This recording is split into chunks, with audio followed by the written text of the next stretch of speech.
Hi, I'm Amanda Morrell, Personal Finance Editor with Interest.co.nz, and welcome to Take an Interest in Your KiwiSaver, brought to you in association with AMP.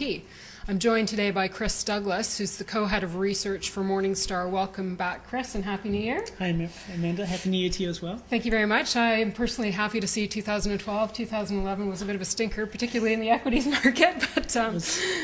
It was a tough year. No, look, it was a really difficult year in the end, for sure. You've described it as a year of two halves. So where did it start and how did it end and what happened in between? Well, to use that rugby analogy, it was a game of two halves. So I think essentially when you look at the first quarter of 2011, it's fascinating. Like, we actually had really good returns. I think New Zealand equity market for the first quarter was up around 4% for the first 3 months alone. Aussie market was up over 6.5%, and global markets were up over 7%.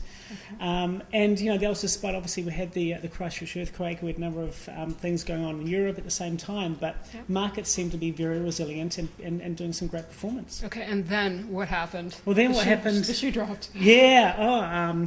What didn't happen, I guess, would be the other thing. I mean, obviously we had further natural disasters go on. So obviously we had the earthquake and tsunami in Japan as well.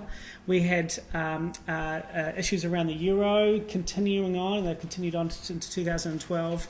The US debt ceiling debacle as well happened. Right, S&P downgraded the US from AAA down to AA. Right. And I think, and the other thing as well is that China, which has been a major part of global growth over the last couple of years, also started to show signs of slowing too, which had an impact on performance. So when you look actually how the year ended up, global markets were down around about 5%, and the Aussie market was down, I think, almost 10% for the whole of 2011. It got hit very hard. So it fell quite hard at the end of the year. So but not all asset classes suffered. So let's go through some of your lists here now. Let's start with bonds, because they actually did relatively well out of all this last year. Fixed income had a great year, again, when you look at it. So government bonds and New Zealand government bonds were up, I think, around about 13%.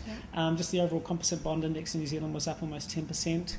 Globally, bonds in aggregate, again, despite all the issues around sovereign debt, globally bonds were up around about 8% for 2011. So they had a pretty good year. It's pretty decent. Yeah, yes. It's not too bad at all. Yeah. Property wasn't a bad place to be in 2011 either. The New Zealand property market in particular was up around over 11%. So they had a very, very good year and double-digit returns for its investors. Global property finished the year and I think just around about 2% positive. Okay. Equities market, not so hot. Equities market, not so hot, but not terrible either. So if you look at the New Zealand market actually did pretty well. It's minus 1% for a year. And when you think about the volatility, you think about what happened in New Zealand last year, to have a negative return of 1% is pretty damn good if you ask me. The Aussie market, as I said at the start, was down over 10%. The slowdown in China impacted that market more than most. Obviously, resources dependent. It's got a lot of financials exposure as well with the banks too. And globally, we saw markets down around about 5% for the equity side of things. And again, I think when you look at what the issues have been, what we went through in 2011, not a disaster by any stretch of the imagination. Okay. All that volatility is probably enough to scare a lot of people out of the markets or off altogether. But volatility, as you've said over our sessions, is not such a bad thing. And why is that?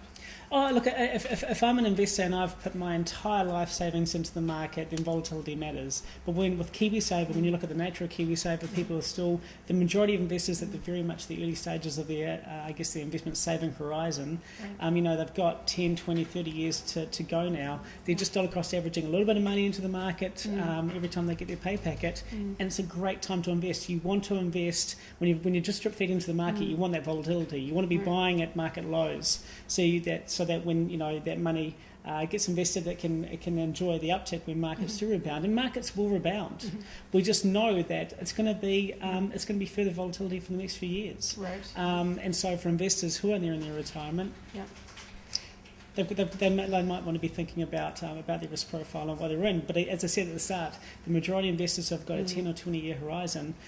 This is not a bad thing at all. Okay, so for those people who are closer to the retirements, it would really pay right now to evaluate what fund you're in, what you're invested in, and make sure whether you're in the appropriate risk profile categories. Absolutely. I think it's the number one New Year's resolution for every KiwiSaver investor to ensure that they're in the correct risk profile for their investment horizon, and for the ability to handle volatility as well, Right. and for what their future objectives will be. Right. So don't just look at your KiwiSaver assets in isolation.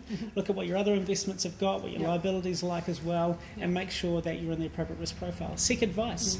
There's a lot of very good advisors out there who should be able to give you very good advice. Well, that's very good advice from you, Chris, and thank you very much again for joining us and for those updates from 2011. I'm Amanda Morrell, Personal Finance Editor with Interest.co.nz, and this has been an issue of Take an Interest in Your KiwiSaver, brought to you in association with AMP.